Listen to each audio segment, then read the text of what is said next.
The Buffalo Bills defense was dominant on Tuesday, which means, well, the offense had its share of struggles. Going to break it all down for you today on Locked On Bills. You are Locked On Bills, your daily Buffalo Bills podcast. Part of the Locked On Podcast Network, your team every day.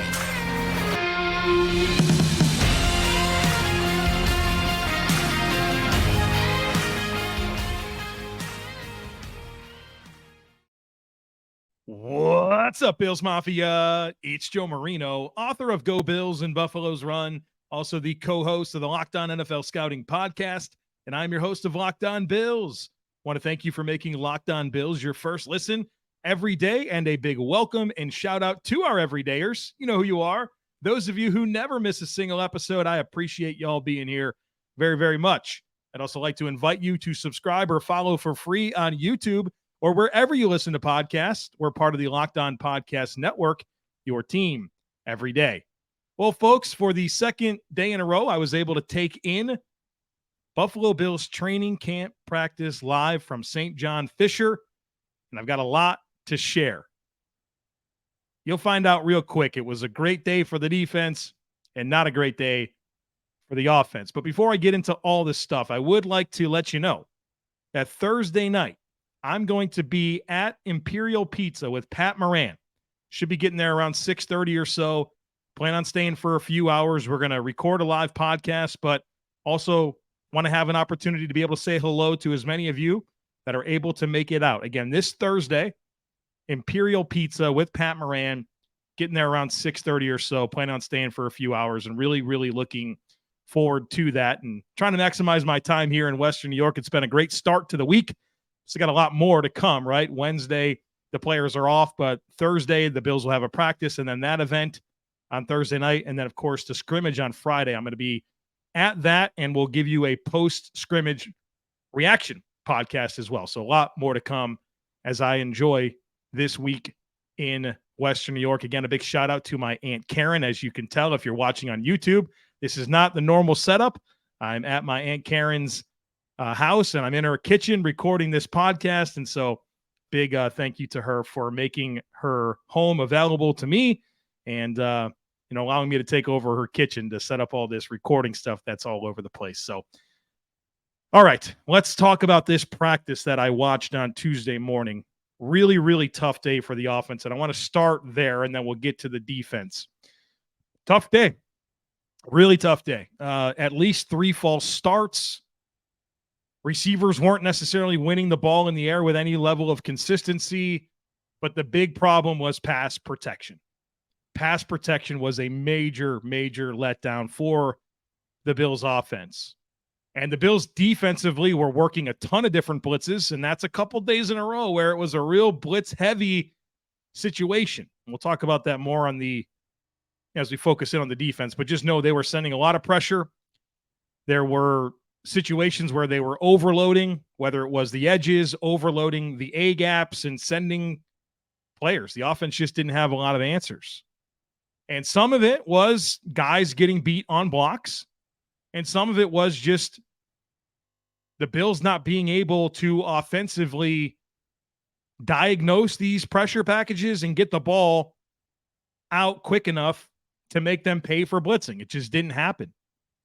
The bottom line is that the Bills D lit up the Bills offense, and the offense didn't have answers. And it was all 3 quarterbacks. Now, Josh Allen certainly made some things happen, but man, was it even worse for Kaiir Elam and Matt Barkley. Those guys were just throwing ducks all day long, just didn't really show any comfort with what they were doing with any level of consistency. Just a rough day, which obviously is going to take this conversation to the offensive line and the protection, right? I want to be mindful of the entire thing here. It's not just the offensive line, it's the protection plan. And so that, of course, involves blocking up front, but that also involves Josh Allen recognizing pressure, getting the ball out hot where it needs to go, and just more comfort, more answers available for him to utilize. But again, focusing more in on the offensive line, you did see in terms of that right guard battle, which I know is a big storyline, you saw a good mix of Osiris Torrence and Ryan Bates at right guard with the first team. And I want to talk a little bit more about that later on in the discussion. But just know, for the entire practice, you saw a good mix of both Osiris Torrence and Ryan Bates at right guard with the first team. You also saw Connor McGovern at left guard struggle a ton. Yeah, this was a tough day for Connor McGovern. A lot of pressure through his gap. Ed Oliver pretty much had his way with Connor McGovern all day long.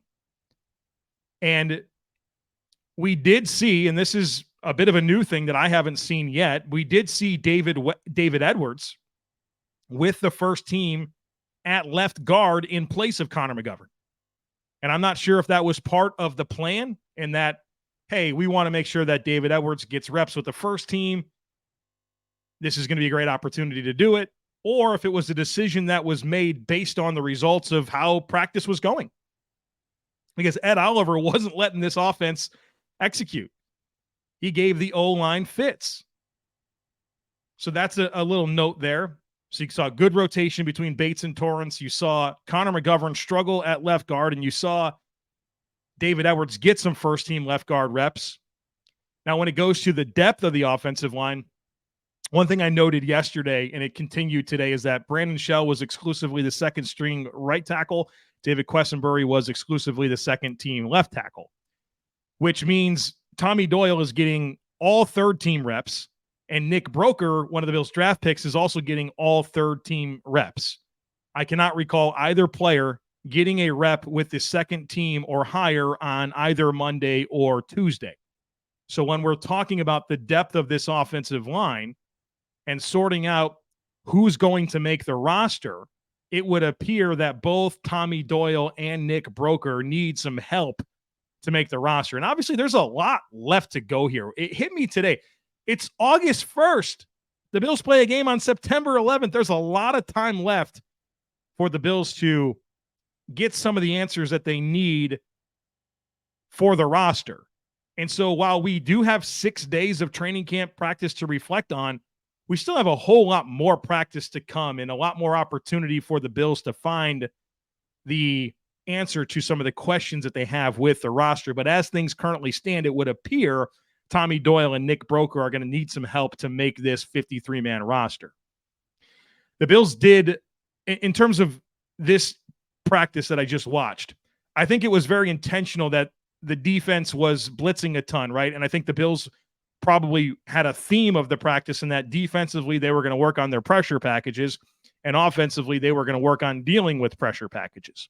And so you saw a lot might be a bit of a loose word. You saw a decent amount of 7- and 8-man protection schemes from the Bills offense. And you didn't see great results from that either. The defense was still getting a lot of pressure. And I thought one guy that in those moments was a bit of a letdown today was James Cook. And I'm excited about James Cook, the running back, in terms of running the football and catching the football. And there's a lot of dynamic skill and playmaking ability there that I really get interested in. But a big concern that I have is pass protection. And those concerns were not alleviated in any way, shape, or form after watching the Tuesday practice. He had some challenges out there, picking up blitzes, being stout in pass protection. And that's a huge part of being a lead back in the NFL. And one of the big storylines that I've tried to communicate in this podcast is that, James Cook only had 18 pass blocking reps all of last season, including the playoffs. 18. That's a very small sample size. And you think about his build, kind of like 5'11", 195, maybe 200 pounds, a slender build, not necessarily a guy engineered to really excel at pass protection, but he's got to be able to have a pulse in pass protection, or else that's going to take away from his overall opportunities to touch the football. And so that's something we need to be really monitoring here as camp moves along. How does James Cook develop in pass protection, and what type of trust do they have in him to go out there and do that? Tuesday wasn't good, and you may have saw on Twitter that Josh Allen had a slight limp after a play, and that's because Taron Johnson blew up James Cook, and things really caved in around Josh. And, he came out for a play. The trainer looked at his lower right leg, and he wound up going right back in and everything seemed to be fine. But Josh was very frustrated, and rightfully so, because the protection really let him down, and you can point your fingers in a lot of different directions as to who those guilty parties were. But overall, my big takeaway, or one of my biggest takeaways from the Tuesday practice, is that the Bills offensively really need to dial in on their plan to handle pressure schemes and shore up their own protection schemes, because right now it looks like that could be a bit of an issue. And it was a bit of an issue last season, quite honestly. And I was not hopeful to come away from a training camp practice feeling like that's a carryover issue from last season. But based on what I saw on Tuesday, it is. Now, Monday, things were terrific on offense, very precise day. You can go back and listen to that podcast, but Tuesday was not a great showing for the Bills and their protection schemes. All right, got a bunch more to get to here, including some good offensive notes here in just a moment. But first, I need to tell you about eBay Motors.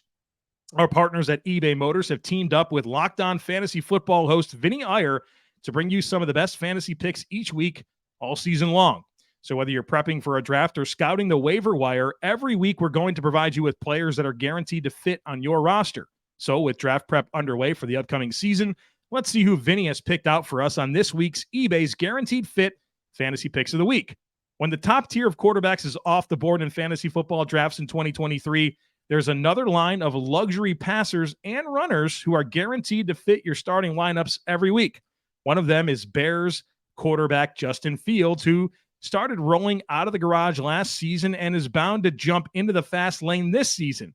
This time, on top of his huge rushing total, Fields can deliver improved stats in the air, with DJ Moore now leading the Chicago Bears wide receiver corps. Vinny Iyer from Locked On Fantasy Football is going to help you win your fantasy championship, and eBay Motors knows a championship team is about each player being a perfect fit. Same with your vehicle.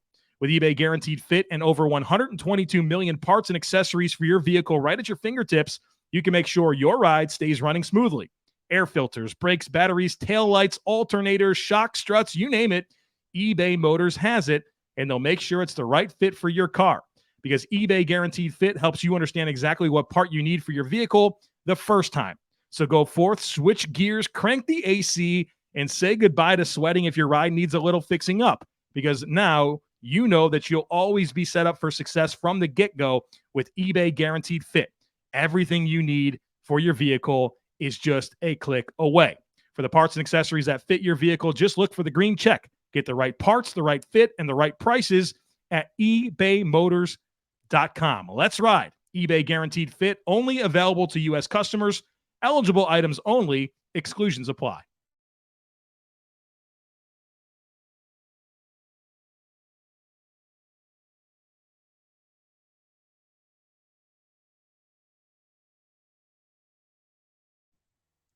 All right, folks, let's talk about some of the good things that happened on offense. And while I would say it's mostly disappointed, there wasn't a situation where everything was bad. The best play of the day was a vertical shot to Gabe Davis. I think Gabe Davis was probably the most consistent playmaker on Tuesday for the Bills on offense. And to describe the play, Trey White was lined up over top of Gabe. He was in phase. He was tight in coverage all the way down the field. But as the route elongated, Gabe was able to get on top of him just a little bit. And then Josh delivered a dot to Gabe Davis on his outside shoulder, kind of away from Trey White. And the ball beat the safety who was trying to close in over top. It was a honey hole throw, and it was a beauty. I mean, Josh Allen dotted the I. Gabe Davis made a great catch on the football, in a little bit of traffic, and was able to pull away and create an explosive play. So that was my favorite play of the day by far. Diggs had a couple of nice catches, and you could see that he was very competitive and chirping it up with Kaiir Elam quite a bit. There's a nice little rivalry there between Elam and Diggs. I think it's healthy and good, and certainly good for Kaiir Elam as he is continuing to acclimate himself to the football team. I also really had some fun watching Latavius Murray on Tuesday. He came in later in the practice. You knew that the offense wasn't having a good day. It was obvious to anybody who was there. And Latavius Murray, I don't know if it was just frustrations or not, but he took a handoff and he was streaking down the field and had a nice physical hit with Cam Lewis.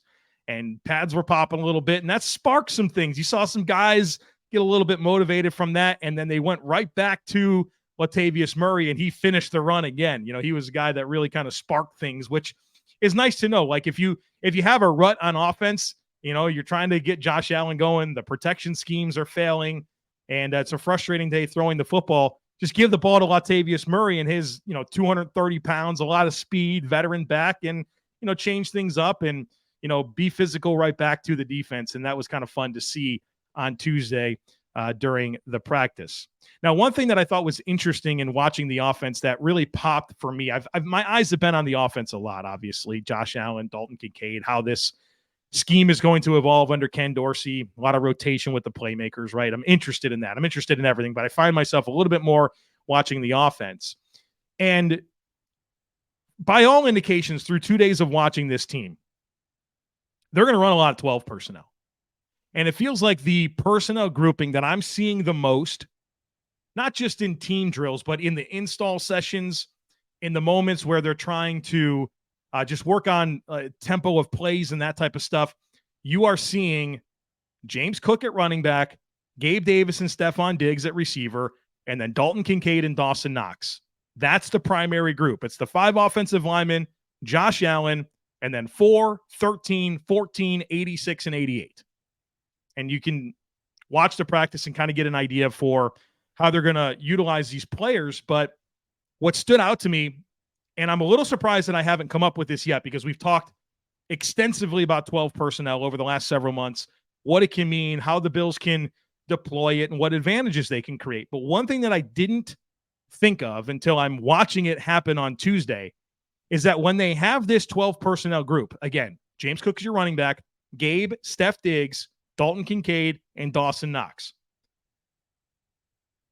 A good amount of the times where that was on the field, Stephon Diggs was playing in the slot. And you would have either Knox or Kincaid on the line of scrimmage with Gabe Davis on the line of scrimmage. And then 2 of those guys can be off the line of scrimmage, kind of playing in the slot. And one of the things that I appreciate a lot about with Stephon Diggs is how much production he has that's just not easy, right? He legit beats dudes on routes, on the outside, beats press coverage, makes a ton of plays with a lot of attention on him. But with this personnel grouping, I'm seeing Stephon Diggs playing more in the slot. And that should lead to a little bit more in the way of easy opportunities. Think about all the stuff that Josh Allen has done through the years with Cole Beasley. Well, what about sometimes doing that with Stephon Diggs? Pretty fun idea. You're starting to see that happen. And I think that can be just another layer to how the Bills can unleash Stephon Diggs, move him around, get him some more favorable looks, and make the 17 and 14 connection even more dynamic, because it's not always Stephon Diggs having to win in a tough environment where he's facing press coverage on the line of scrimmage, never having a two-way go, always having to have something dynamic about his release. And then, of course, Josh Allen having to make those longer throws. Well, what if you make those throws easier for Josh Allen and you make those routes easier for Stephon Diggs? Not a bad idea. Not a bad idea. And you're seeing that as a nice wrinkle here with what the Bills are doing with their 12 personnel packages. So I've really enjoyed seeing that dynamic of what is developing with this offense. And so for as much as I get excited about what the 12 personnel can obviously mean for Gabe Davis, I've talked about that. What the 12 personnel can mean for Dalton Kincaid and his role, and Dawson Knox, and especially James Cook. I've talked about how you could put 12 personnel in the field.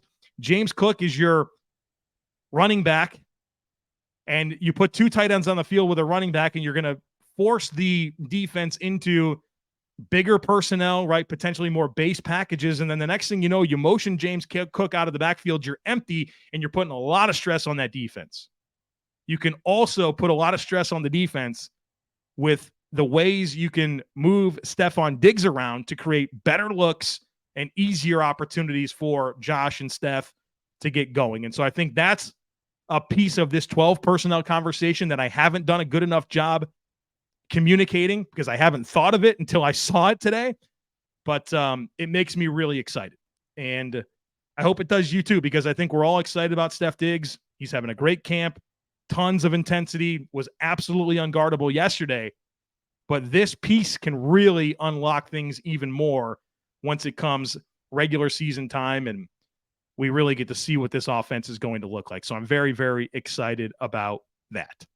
All right, I told you the defense was dominant. I'm going to break all of that down for you here in the next segment, tell you who I think the best players were on the field, some insight on the linebacker stuff, the corner stuff. We saw some new things with the defensive line. That's all coming up after a very, very quick break.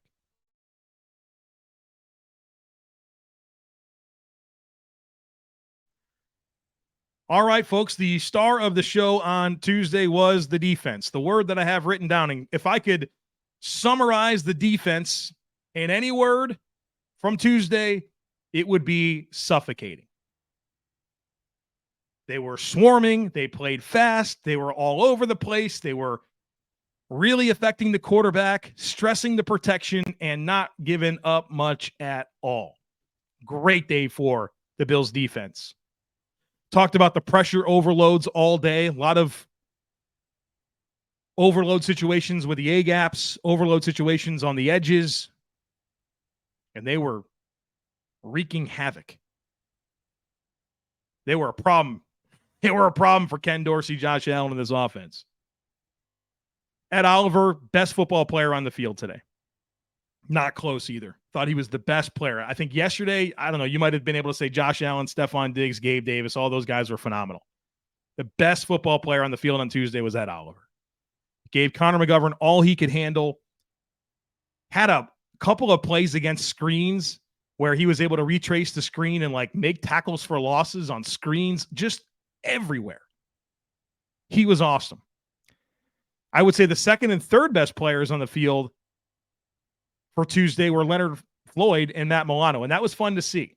You know, I think we're all kind of interested in what Leonard Floyd's going to do for this defense. Through 2 days of watching him, I have a bit of an idea. And I thought his best day, and at least from what I've seen, was on Tuesday. And his pass rush was outstanding. You know, really, when you're overloading and you can overload with Leonard Floyd and use his burst and bend, you know, that's going to make for some great opportunities for him to affect things. And he did that. But you also saw all the versatility that he offers, where he can be part of these simulated pressures and be the guy that buzzes back into being the hook curl defender. And then you're able to send a safety or another, you know, an outside backer or something like that. And I've seen that quite a bit here throughout a couple of sessions watching this defense. But he was highly disruptive in the face of quarterbacks all day long. And then him being on the field, allowing them to be creative with their pressure schemes, was really good. And then Matt Milano he was so good. It was, you watched Matt Milano enough throughout the years to just know when there's one of those games where he just has a feel for what's going on and is everywhere. Like, that's who he was in this practice on Tuesday. And it was obviously a big part of the attack style scheme that we saw was Matt Milano being able to attack the line of scrimmage and make plays. But it was the overall awareness that he had, where sometimes he was able to feel plays that were happening and just buzz and get to the football. Really good against the quick game, really good against the screen game, sniffing stuff out, making tackles.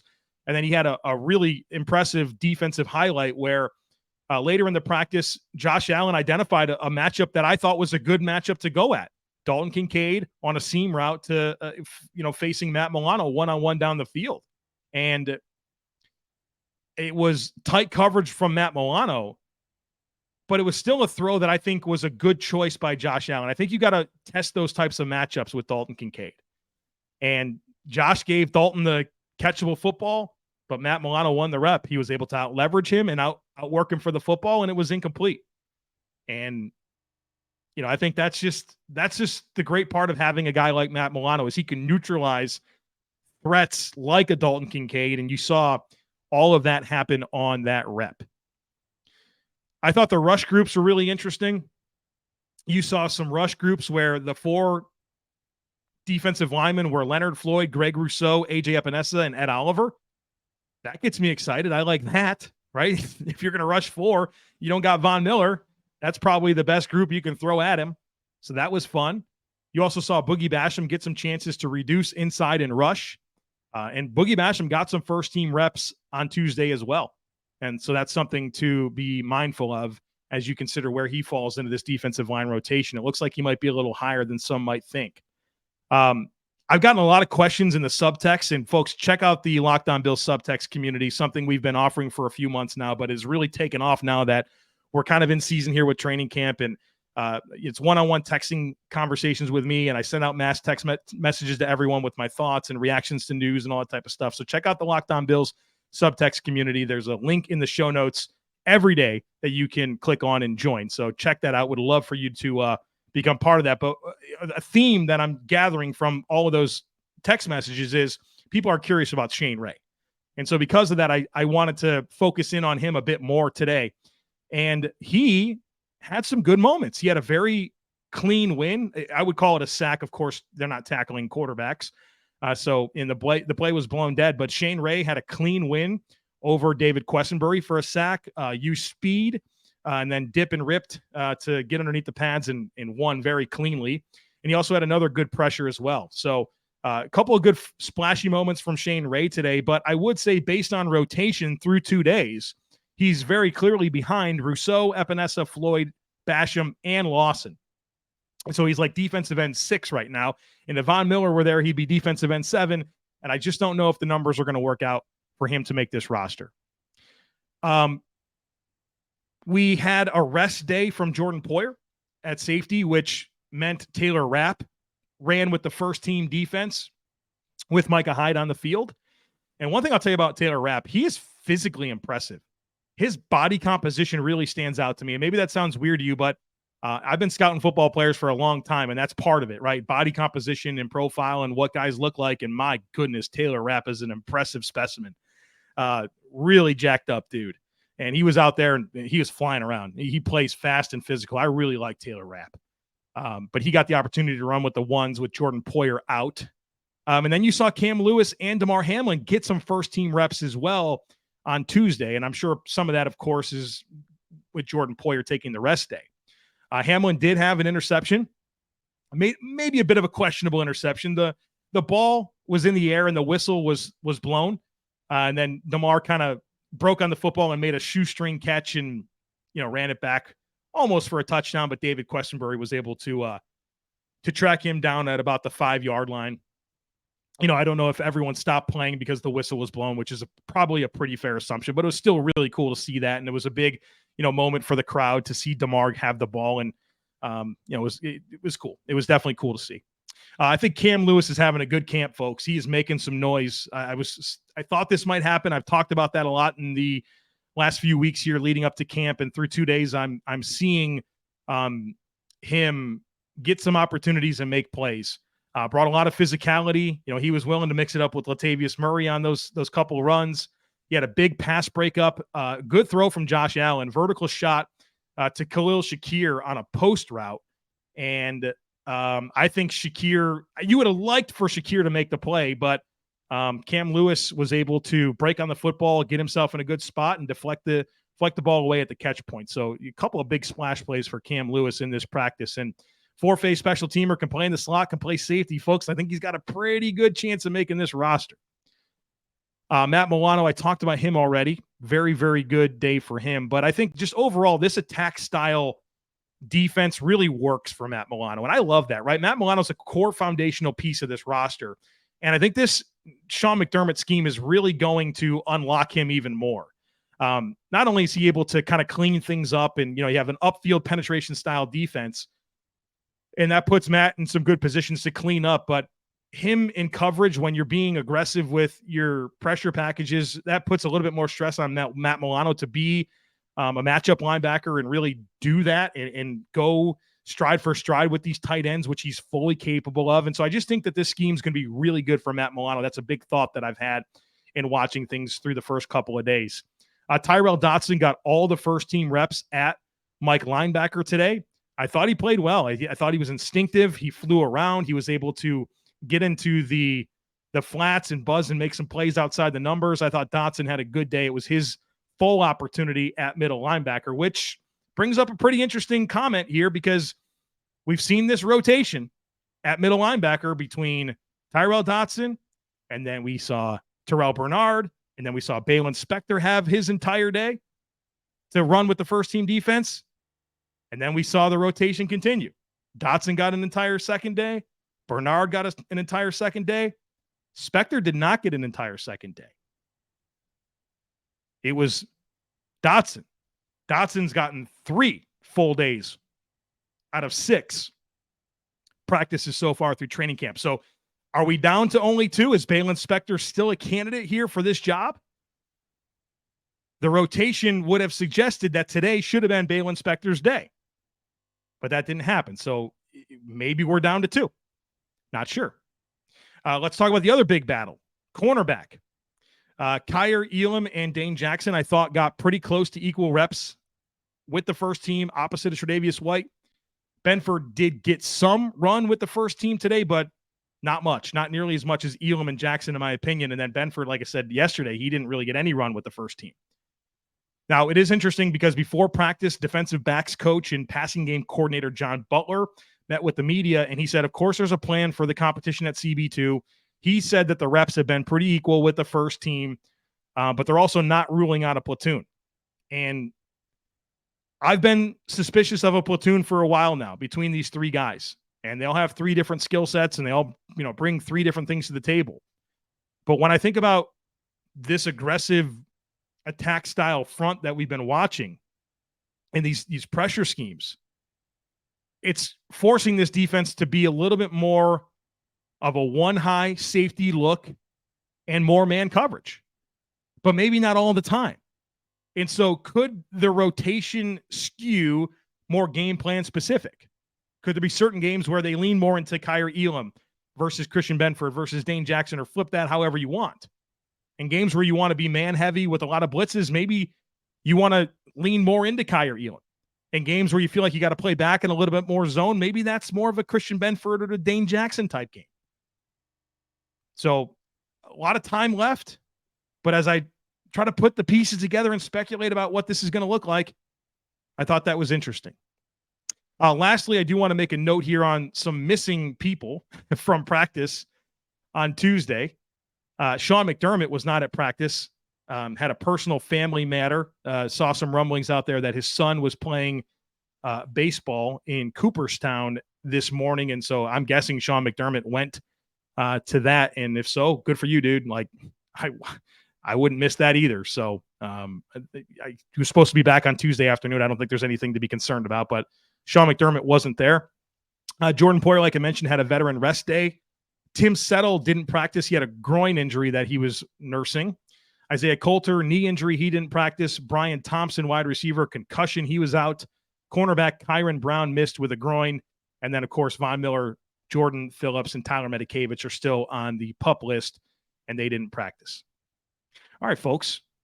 A lot of information here for you on this podcast. I love being at these practices. I got to get to more next year. I said that last year, and I did get to more this year, but next year I got to do even more. This is so good to be here and get these firsthand observations and then deliver them to you on this podcast. It's so fun. And so I'm looking forward to Thursday and, of course, Friday as well, getting some live viewings of this football team and, of course, sharing those thoughts with you here on this podcast. We'll be back again for you tomorrow, though. Herd Mentality is coming for you tomorrow, and then Thursday you'll get a podcast after practice, and then Friday you'll get a practice after the scrimmage. So a lot of content here while I'm still here in Western New York. So, folks, thanks so much for joining me here today. I hope you enjoyed. I hope that you'll take a moment to share, subscribe, and rate the podcast. Leave a review. All that stuff is so helpful. Have a great rest of your day. Go Bills, and I look forward to catching up with you again tomorrow.